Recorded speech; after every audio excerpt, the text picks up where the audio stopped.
I realize we don't have too much time, so I'm going to spare, I think we all know each other. Let's just get to the session. Yeah, let me start with maybe Mr. Singhi. Because the reason I want to start with you, sir, is the cement sector has been doing. You represent you're one of the pioneers in the business of decarbonization of a very heavy emitting industry, and the cement sector has been active, has taken leadership for 20 years, maybe even more. Can you tell us a little bit about where we stand today? What triggered all of this? What has changed? Can you tell us a little bit about that journey? It's a great pleasure to be here and to discuss this great, important subject, decarbonization. Now, before answering to your question, I would just like to make one statement, that we all wish that we should decarbonize the globe. And for that, we do talk of decarbonizing the industry. In my view, we should also start now talking how to decarbonize our own lifestyle.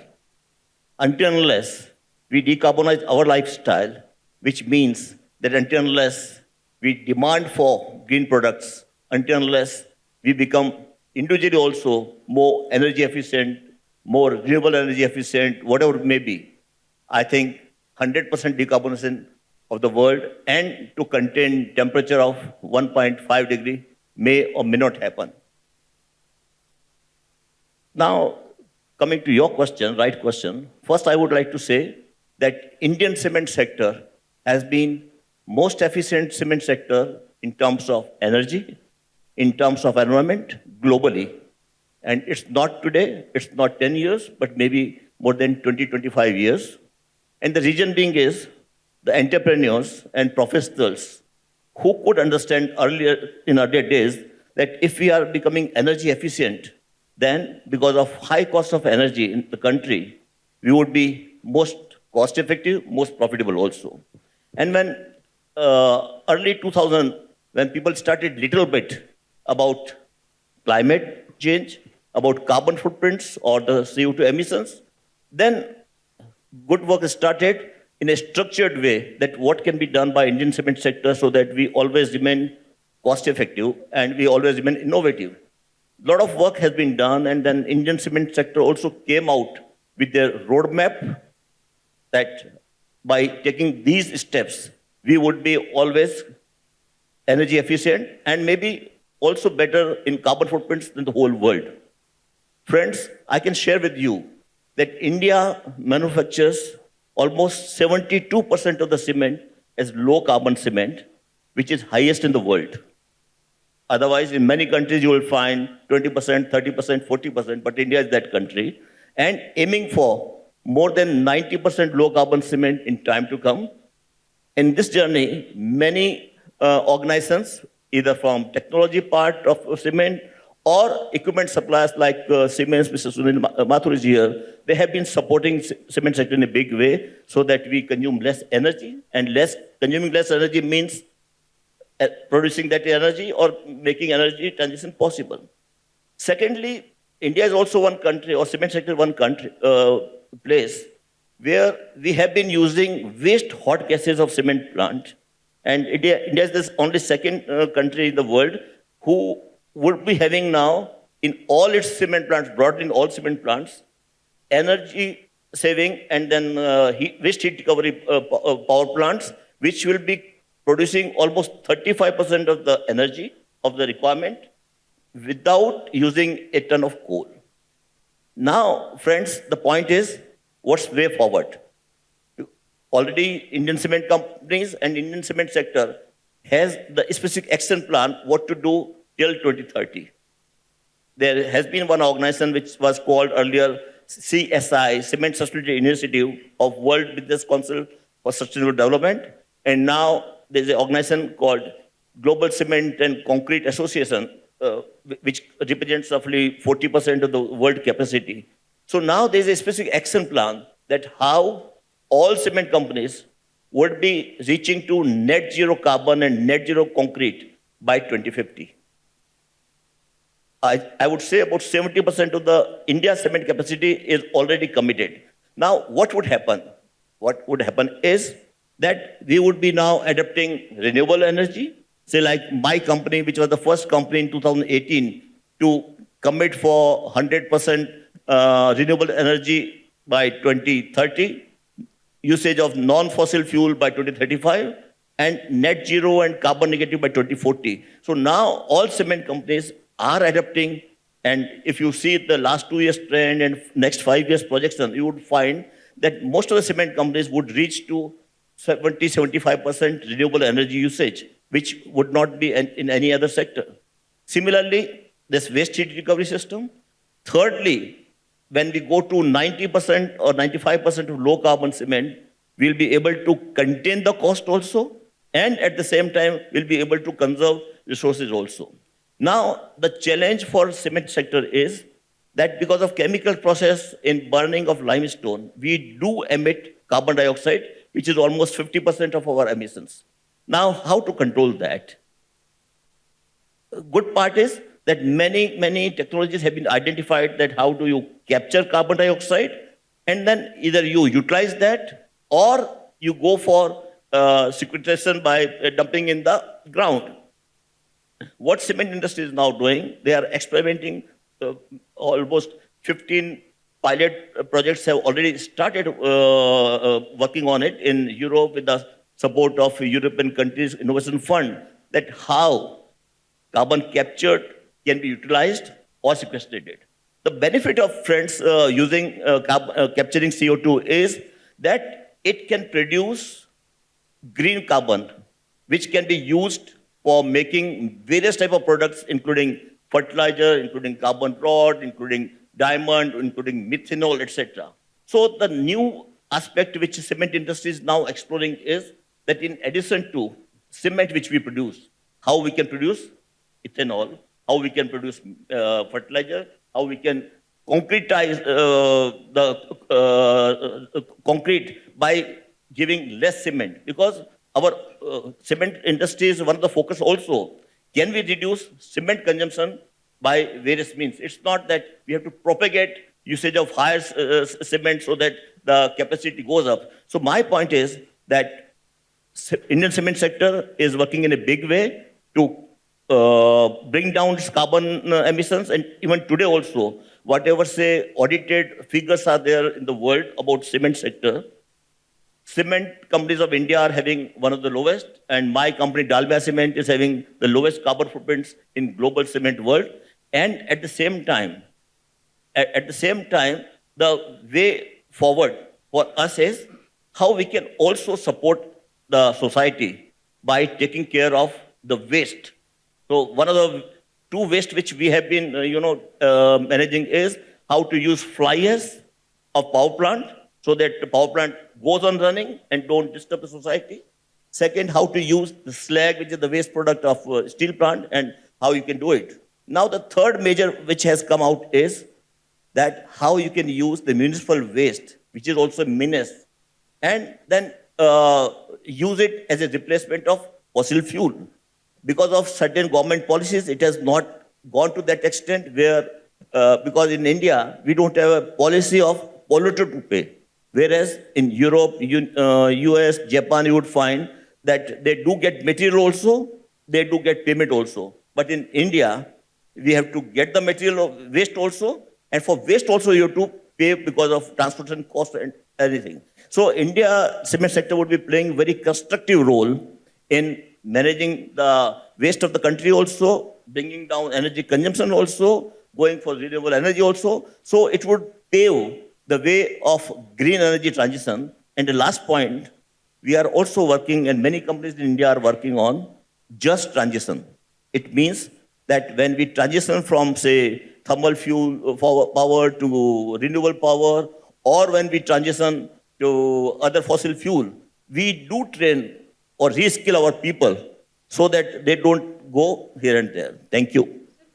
Thank you for that. I mean, you make it sound so easy. You're supposed to be a hard-to-abate sector, is what we've been told for a long time. So I'm going to come back to you on that one.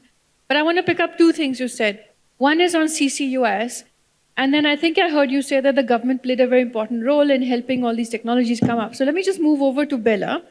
Indonesia has done a huge amount in the last few years, and you have recently picked up CCUS as well.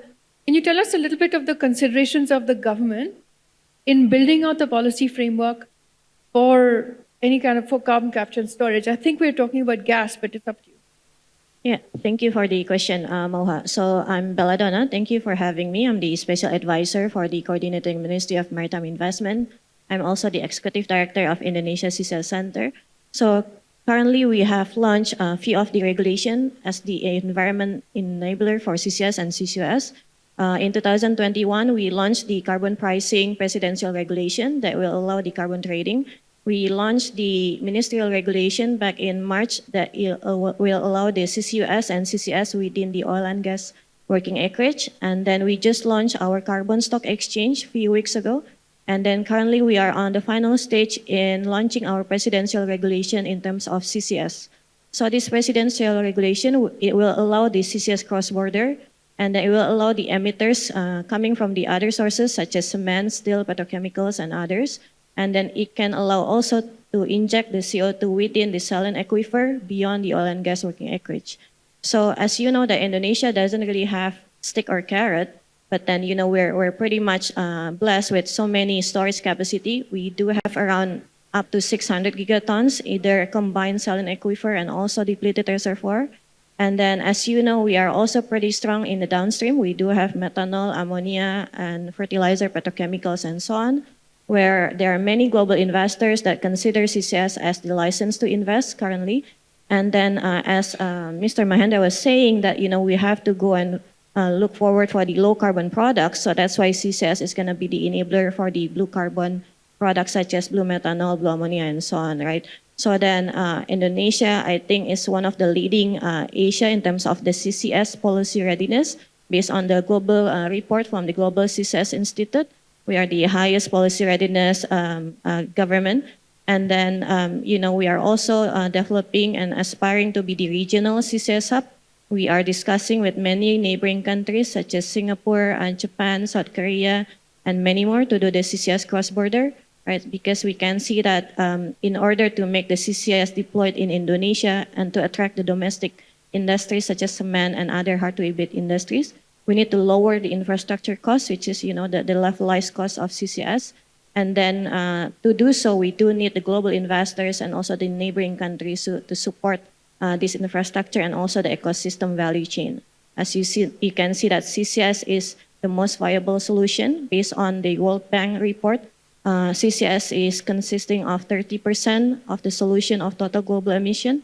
And then we need to go up to 4 gigaton per year of CCS to be able for global to reach the net zero emission. Thank you. I think that just takes me down to Siemens, because let me just ask you, sir. We've just had two people say that there's a low carbon product. You've got one of the most aggressive net zero policies to, I think, 2030 carbon neutrality, which is like now. Where are you on that horizon, and to what extent are you pushing that down your supply chain up to where you're up and down the supply chain? Can you tell us where you are on that target? So absolutely, you're right. We do have a net zero target by 2030. We've got 4 targets, which are essentially the main targets. One is that we will be net zero in our own operations by 2030. 55% of that will be of the net reduction over 2019 levels will happen by 2025 already. And 90% of the reduction will happen by 2030. So by 2030, we will be zero. The second is our entire supply chain will be net zero by 2050. The third is our entire products spectrum will have an eco-design by 2030. So 100% of our products will be eco-designed by 2030 already. And finally, waste to landfill will be reduced to zero by 2030 as well. Are your customers demanding that? Are they recognizing it at least? Partly our customers are demanding it, but more importantly, we think it is the right thing to do. Our technologies are actually helping our customers achieve their sustainability goals. Last year, our technologies reduced 150 million tons of emissions for our customers over their life cycles. So there is real technologies out there that we are supporting our customers with to help them achieve their carbon emission targets. I'll come back to you, but let me just move over to Africa for a minute. Emily, we just learned, we just heard that there's heavy industry. The assumption behind decarbonization is that you're already on a pathway to heavy carbon emissions, and you're working across the African continent. What does decarbonization mean to that? And what I mean by that is, so much of what we've done in India, so much of what the West has done has been a fossil fuel intensive penetration. And now we've got to course correct. Africa's still a little bit behind. We're dealing with stuff like access. So can you tell us a little bit about what decarbonization means in your world? Yeah, thank you for the invitation and for the question. So in our work, what we're looking at is that if you think about Africa and decarbonization and industrialization, I think Joseph said it earlier, you kind of also ask decarbonization from what, right? We're starting at a very low emission level, and that's because there's very low income. And if you look at a traditional pathway, you would expect Africa to add, I think it's 7.5 gigatons to the global carbon budget if it follows a traditional pathway. And that is insupportable. It's impossible. It's also insupportable to ask to stay at a low income level, right? That's also impossible. Actually, what's needed is for Africa to not only decarbonize and think about transport, cooking, etc., but actually to decarbonize the world. And what that means is that Africa needs to have the investment, to have the support, have the technology transfer, as we've been talking about, actually to be net negative. It's actually more ambitious. And we call this climate positive growth. And we think that this can be done because Africa has 40% of the world's renewable energy resources, and that is now at a price point where a solar installation can provide, with batteries, can provide the kind of industrial level power at half the cost of an industrial site in Europe. And so we're looking actually at a point where even today, this is now very cost competitive and very exciting. There's also a lot of, as we were discussing, a lot of interest because of Africa's role, not only in achieving the SDGs, it cannot happen without energy for development on the continent of Africa, but also because of Africa's endowment of people and of natural resources, particularly critical minerals. And we had that discussed earlier by the envoy from the US. And so it has to be central.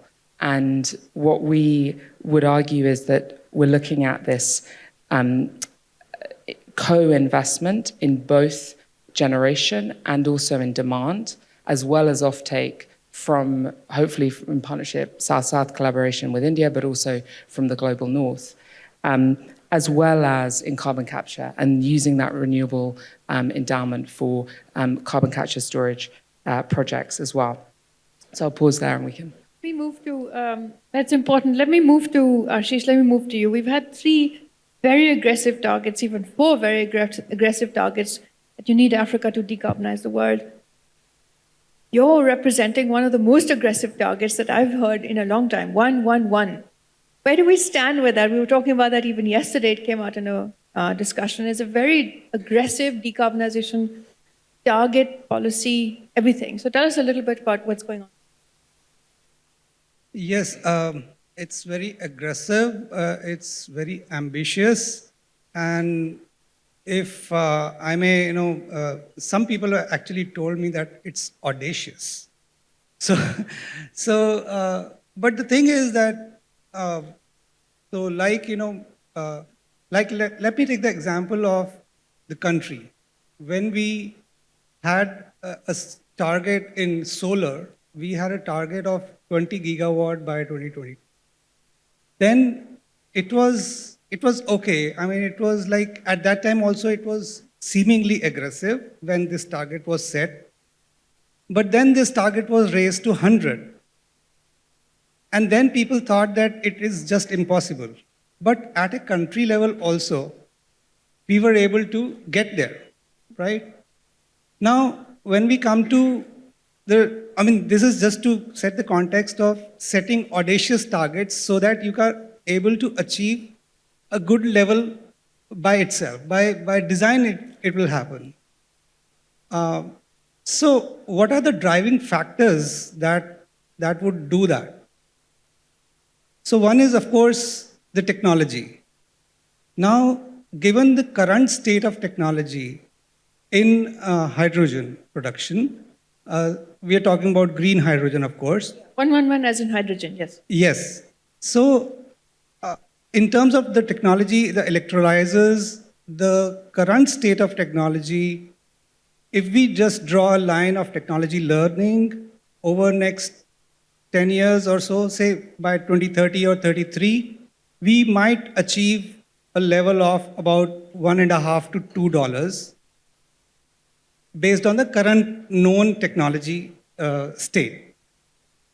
But then there is so much of development happening on the technology front, so much research, so much innovative ideas are out there, which are yet to be explored, which are under test. So once we have certain elements of that coming into the known technologies, then there's a clear chance that we'll be hitting the target on time or maybe before it. Let me just, I will come back around because there's so many questions I have for you, but let me just quickly pick that up and ask Alexandra, do you need an audacious target for compressors? Well, it's very. Tell us a little bit about It's very good to be in this panel on the decarbonization of industry, because some people might not realize, but whatever you see around you is made with air, is made with compressed air. So compressors you find in absolutely all industries. So we are also part of the problem because compressors are consuming a lot of energy. But again, the technology is certainly there, and we are supporting so many industries. And what is also interesting to know, there are similar type of machineries as well, but if we take compressor and take the carbon footprint of that product, actually 98% of that is in the use of it. So that's where our most focus is, because whatever we emit ourselves in our operation, in sourcing or in transportation, is only 2 or 3%.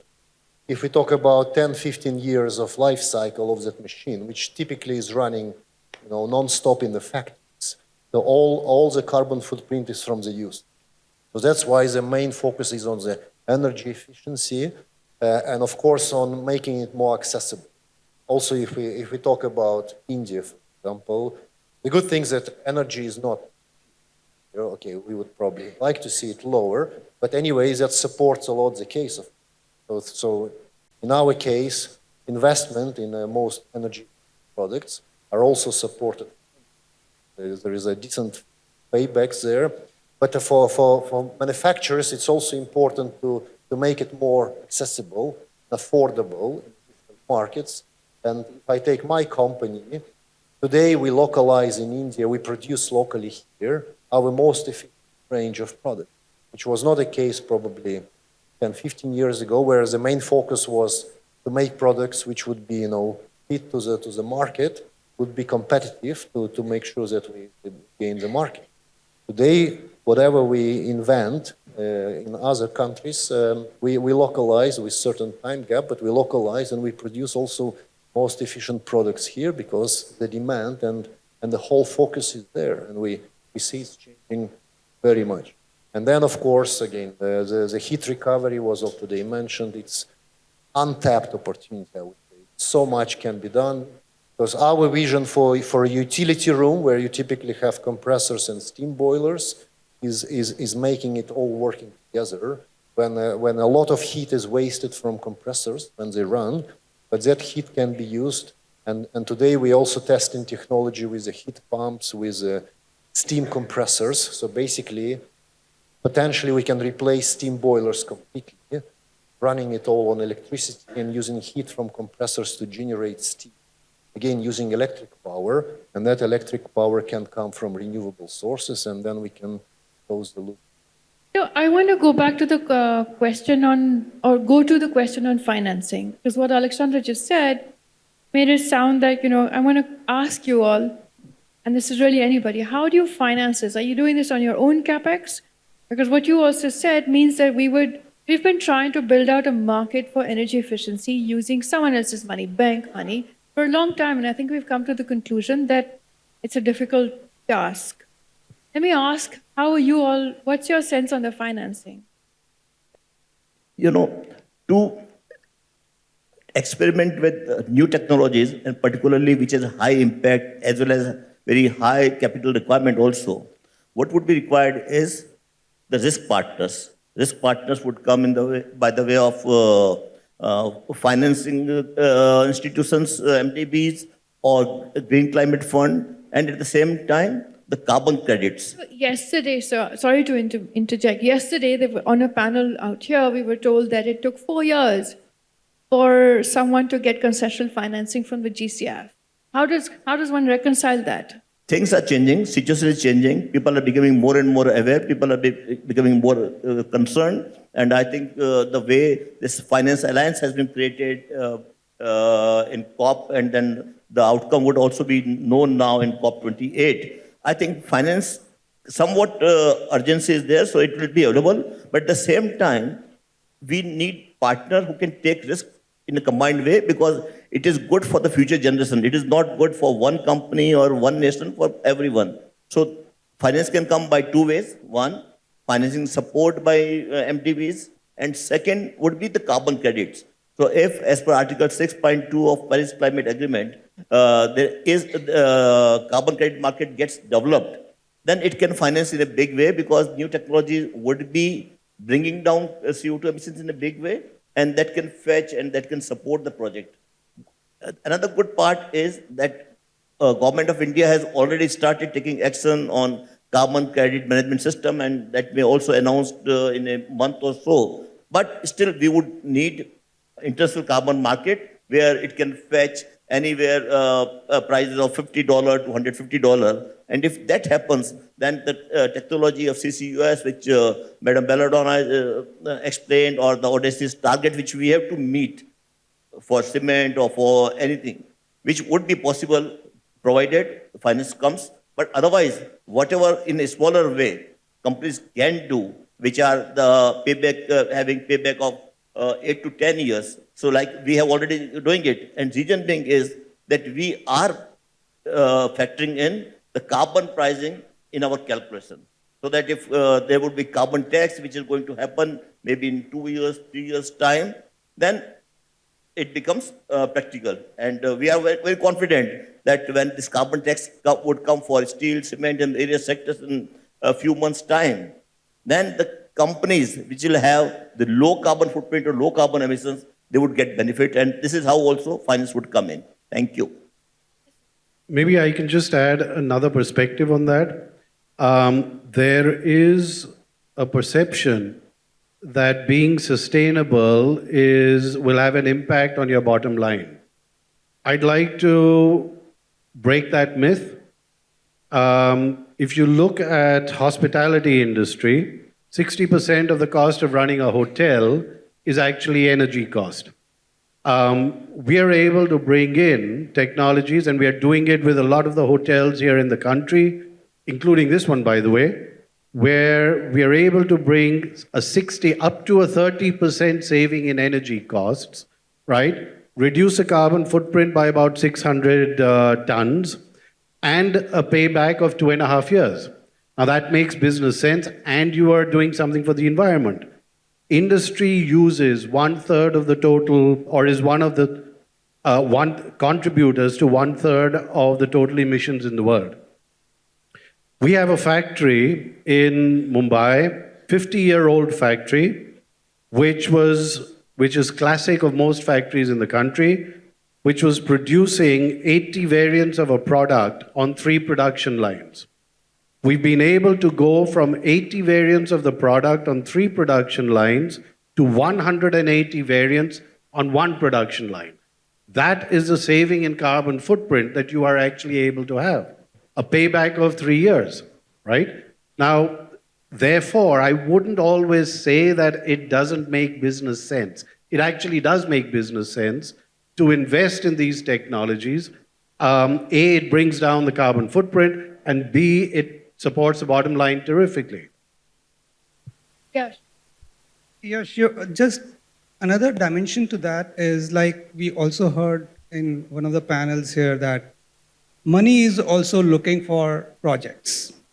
So why wouldn't projects? Three of you are in giant companies. Money would have no other place to go if they didn't come to you. Try now. So I'm No, yeah, pushing back because it's easy for you to say that. No, it's not easy. But the thing is, to look at, no, it's about partnerships.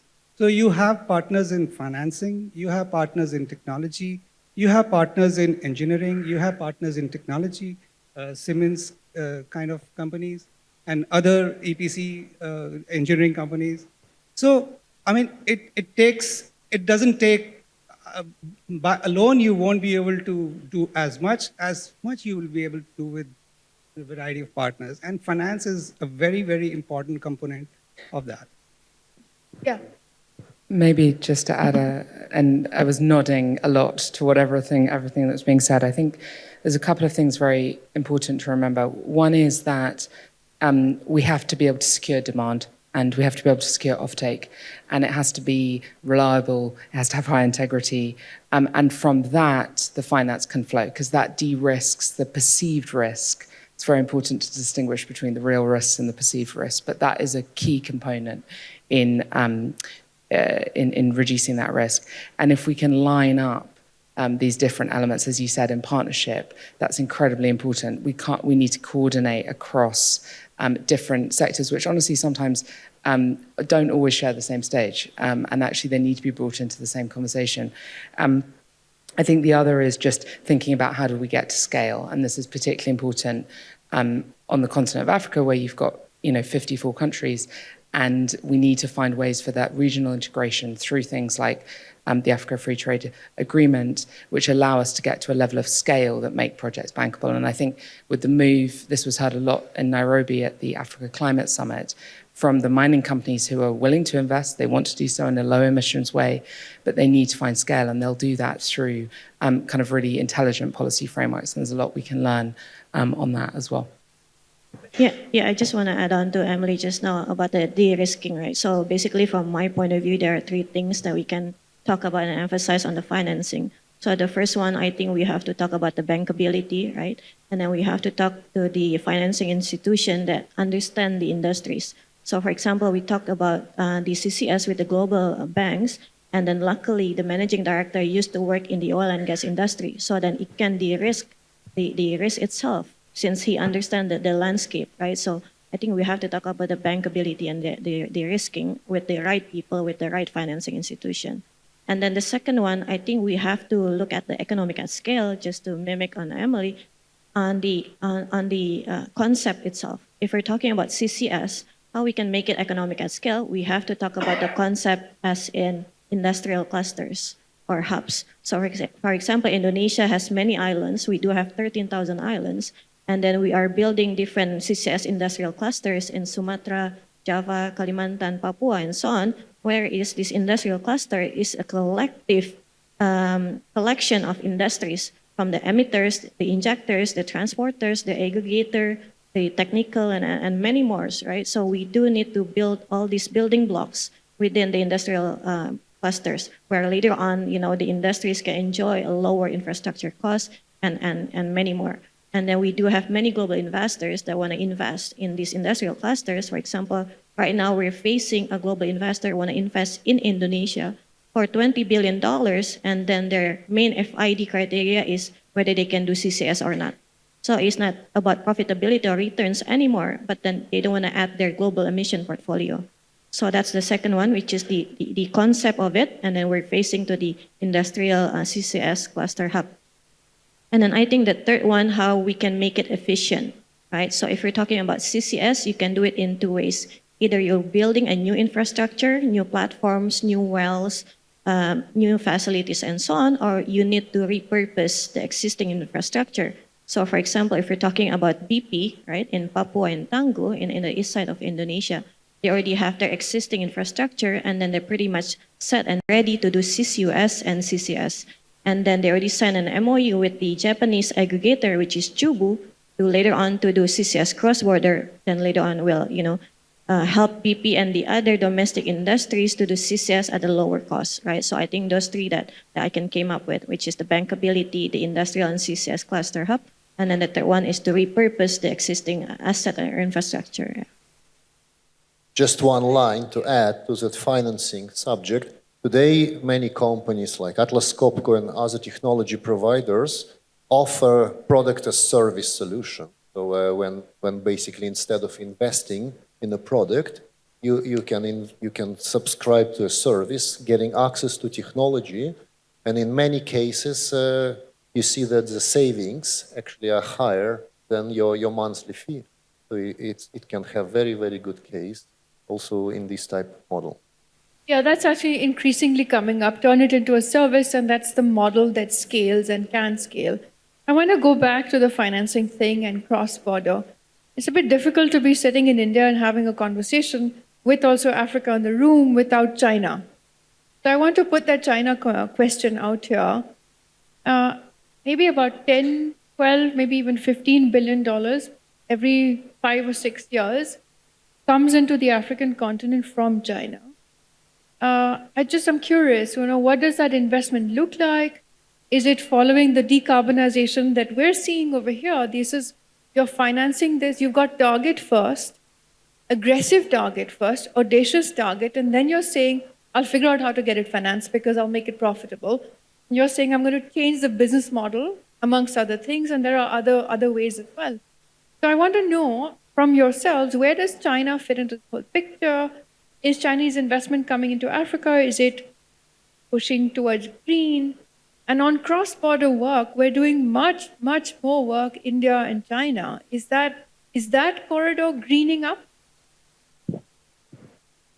You, Emily. Okay. So I'm going to take two aspects, and I probably won't answer the whole question deliberately. I think the first is that the impact of Chinese investment on African infrastructure is enormous. It can't be ignored.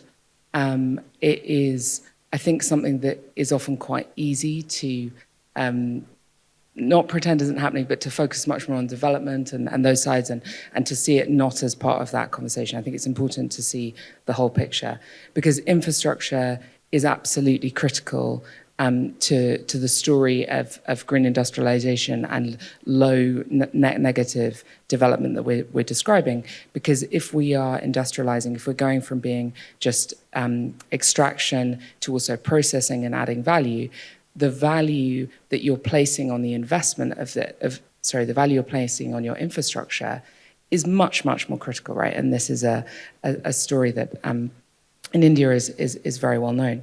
And so we have to have security and trust in that infrastructure. We have to have very high quality infrastructure. So we need to be in conversation with those who are developing that infrastructure. That's the first part. I think the other part that's very important to recognize is that when we think about, particularly in solar, China has a huge role to play today in that solar story, and that is where the manufacturing is. And so being in dialogue and understanding how do we work in partnership is really critical. I think the Deputy Envoy from the US was talking about that diversification, and I know that is happening with India as part of that picture, but that is the reality today. And I think what's very important is we start from the reality today, and I was talking about perceived and real risks. It's very important that we look at how the world actually works as opposed to kind of how we would like it to work or how we perceive it to work. I'll pause there. May I?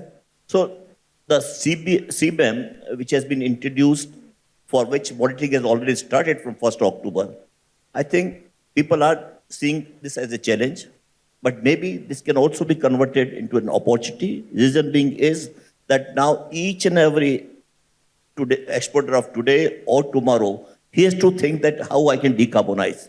And like what Mr. Mathur has said, that once people start decarbonizing, they would see that profit is coming in. And in my view, the adoption of green hydrogen, which we are thinking even in our cement company also, that how we can use green hydrogen so that it can bring down, again, CO2 footprints. So CBAM would also support in a big way. As well, we'll be also able to introspect what we are doing right, what can we do more right. And from cement point of view, I can say that if today cement is to be exported to Europe, maybe I don't know the full complexity of CBAM, but they may have to pay us carbon tax because our carbon footprint would be, let us say, 500, 550 kg, whereas in Europe, it will be 800 to 1,000. So that way we are just now exploring. So it's a good news for all of us. It's an opportunity and we are working on it. And secondly, since I may not get more chance again now, that all of you and many youngsters are sitting here, so I can assure every one of you that cement is a sector which is possible to abate.